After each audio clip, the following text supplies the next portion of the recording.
Hey guys, what's up? Blacker Bricks here, back with another video. And today what I wanted to do is just take a look at the collectible minifigure line and just how it has evolved over the years. So first of all, I'm going to be using this awesome website called collectibleminifigs.com. Definitely looks pretty good. Unfortunately, I don't think it has been updated in a while because the last one here is 17. But I didn't want to open a ton of tabs, so I'm just going to use this for the first 17 series.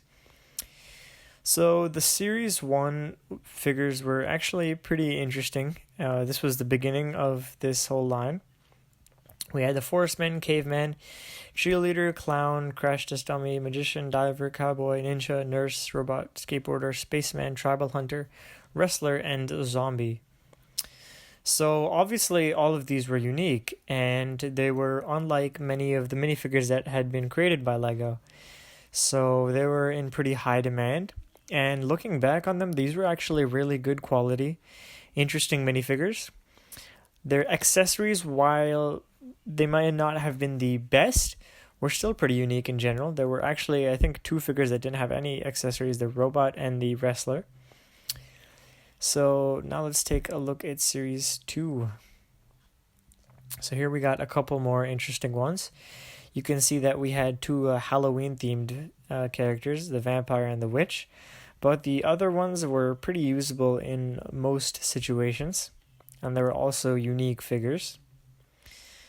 Now in Series 3, we got the Hula Dancer Elf. We got a couple more of these horror/space related characters, but in general they were all very original still. There were not too many of these copies.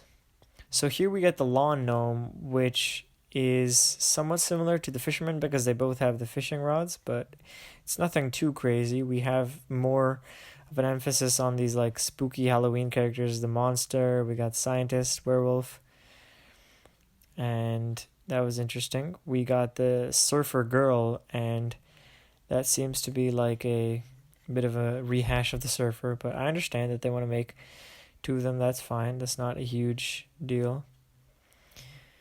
Then let's see what next. We have Series 5.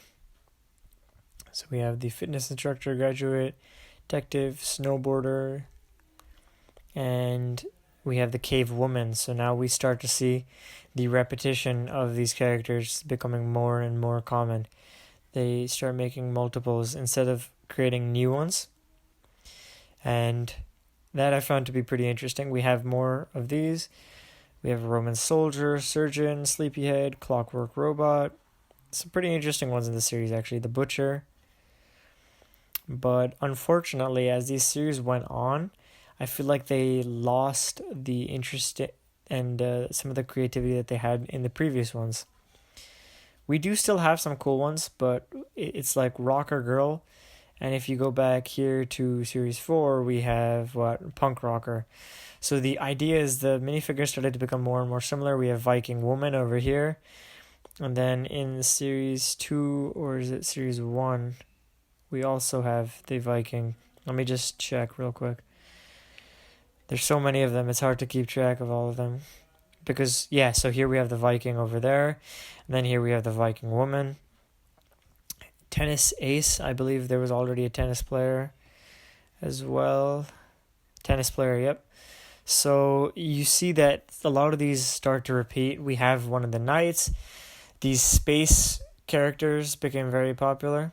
And I completely understand. It's a tough task, to create 16 original minifigures like every 4 or 5 months. I understand. But we start to see these similar sorts of characters. We have a cheerleader here. We also have a cheerleader here. We have a diver. This was an awesome one. We have a skier.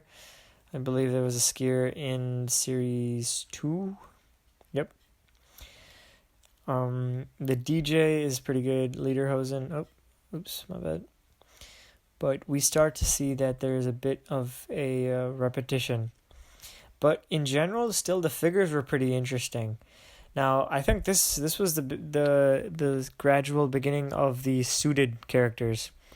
So here we have the chicken suit guy. Not too many copies in this one. We have the Force Maiden, which is a bit similar. Alien Avenger is a bit repetitive. In general, this one actually was a pretty strong series. Let's see. Series 10, we also have some pretty cool characters. Let's see. Yeah, this looks like a pretty solid series. Not too many repeated figures. Oh, but this is the legendary one with Mr. Gold, Series 10. I forgot.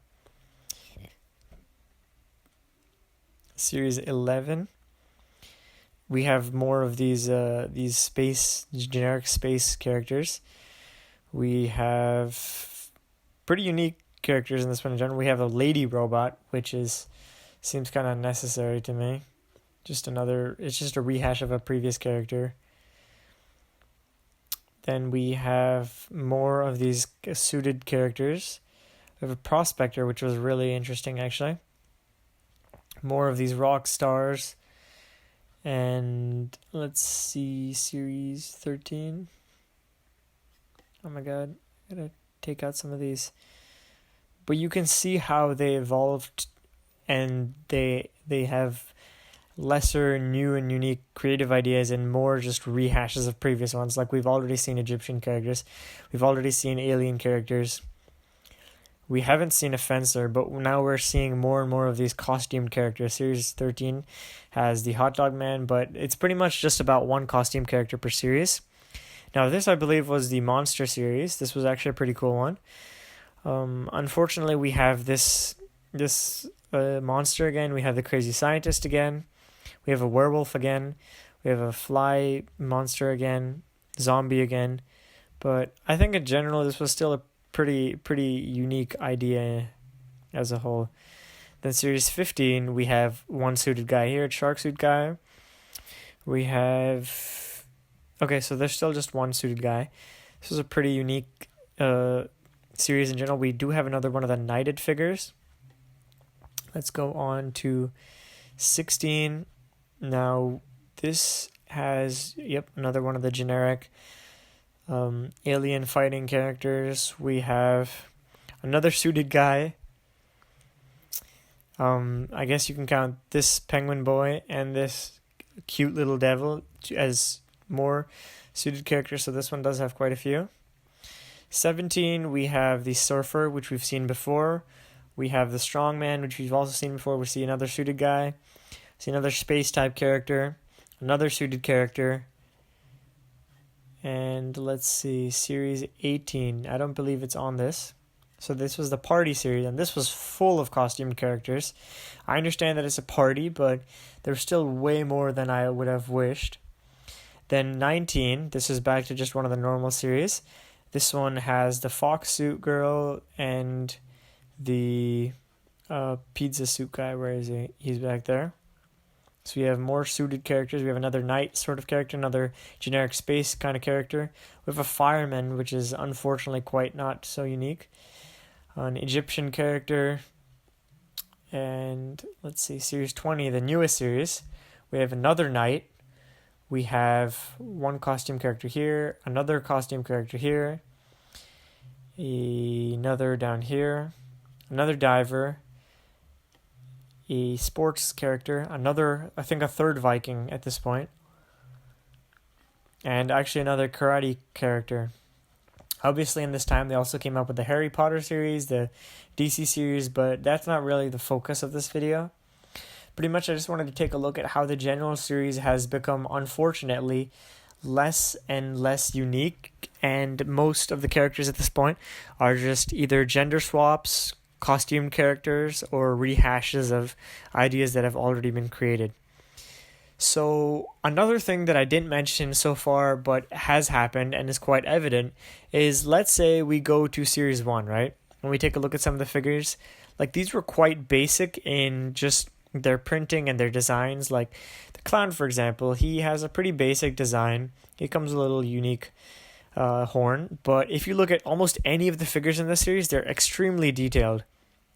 They have all sorts of crazy things, like the diver, for example. She has a little stand so you can angle her. She has a helmet. She has a turtle. She has these cool flippers, dual molded arms, dual molded legs. Or the P-girl, she has this brand new mold for the costume. She has a nice apple. The Pinata Boy has a new color in the sombrero. He has a new color in the pinata. He has a stick. He has this awesome colored little, I don't even know what that is. I guess it's just a scarf.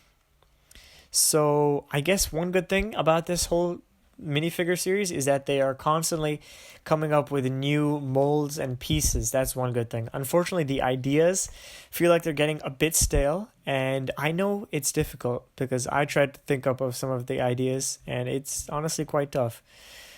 So the answer to the question, are CMFs getting worse, is yes and no. The quality is getting better. The pieces that we're getting is still pretty consistent. We're getting lots of cool new pieces, but I feel that the ideas are just not there. So thank you for listening to this video. I don't know if it was kind of a rant, but it's something that matters to me. I really have enjoyed watching as this series has grown to a wider audience. And yeah, let me know what you guys think in the comments below, if you like the newer series or the older series more. And that's it for today's video.